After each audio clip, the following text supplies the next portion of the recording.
Top 10 na sinasabi ng mga kaklase natin. Part 2. Number 1. Be, pautang ako, bayaran ko sa katapusan. Te, linawin mo ha. Kailan ba yung katapusan na yan? Baka katapusan niya ng mundo. Talaga. Number 2. Be, libre mo naman ako, yaman-yaman mo eh. Sabi nung daming skin sa mobile games, ang daming diamonds, ang daming cheche bureche, tapos, mambuburaot sa school, ganon. Saya mo naman. Number 3. Ang init! Panas na ako! Te, kahit naka 100 na yung Jisoo Life mo, ano yan? Nakatira ka ata sa Antarctica eh. Init. Number 4. Hindi ko alam sagot nito. Be, pakopya nga ako. Akin na yun. Pakopya ako ha. Unti lang. Sabi ng estudyanteng umaasa lang sa sagot ng katabi. Be, aral-aral din be ha. Number 5. Be, may lip tint ka ba dyan?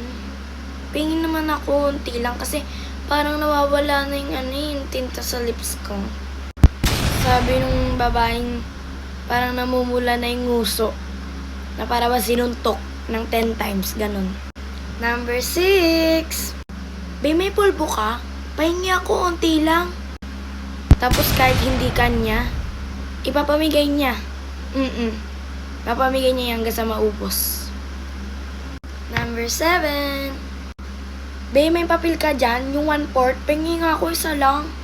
Sabi ng estudyante hindi marunong bumili ng papel. Wow, nag-aaral ka pa, hindi ka marunong bumili ng papel. Number 8. Be, pupunta ka ng kantin. Pasabay naman ako, ito yung bayad. Ang init kasi, hindi ako makalabas. Sabi nung akala mo sobrang puti niya, like, kasing puti ng espasol. Eh, ang totoo naman, ayaw niya lang lumabas kasi tinatamad siya. Wow. Ang silbi ng paa mo, be. Galing mo naman. Number 9. Be, alam mo ba, sinisiraan ka ni Ayun o. Kamaingay ah. Sabi nung number 1 na chismosa tsaka backstabber. Wala, galing mo. Ano yun, te? Dinidescribe ang sarili? Wow. Number 10. Be, ilang score mo? Ay, baksak ka? Perfect kasi ako eh.